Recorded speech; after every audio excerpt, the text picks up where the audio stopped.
Demi memanfaatkan peluang, ITDC selaku pihak pengelola sirkuit Mandalika memanfaatkan TES atau bisa disebut dengan tempat evakuasi sementara di kawasan ekonomi khusus Mandalika untuk menjadi tempat wisata.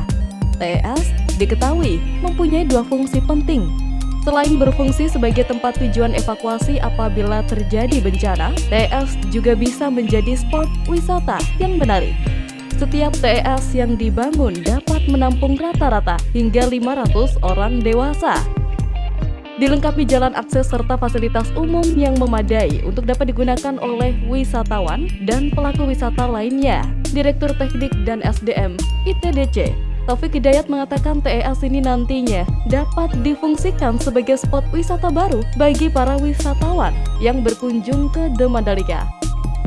TES didesain sedemikian rupa agar kedepannya para wisatawan juga dapat mengakses wilayah ini sambil menikmati keindahan alam di The Mandalika.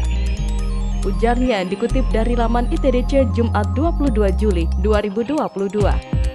Contohnya adalah TES di Bukit 360 Pertamina Mandalika Circuit, di mana para wisatawan dapat menikmati keindahan sirkuit dari atas bukit. Selain itu, TES di Masjid Nurul Bilad yang dapat menampilkan keindahan pantai Kuta dari atas.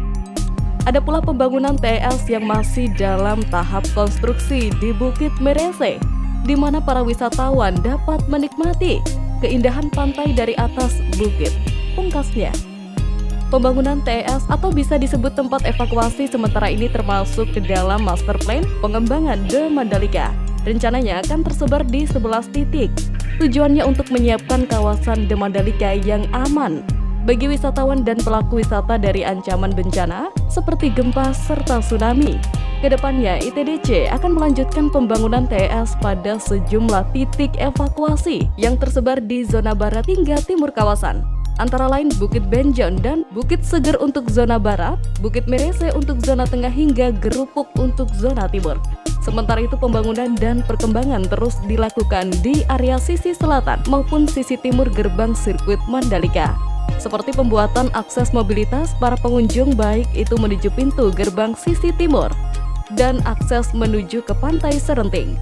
Tidak ketinggalan juga area parkir yang begitu luas untuk menyambut event-event balap yang ada di sirkuit Mandalika.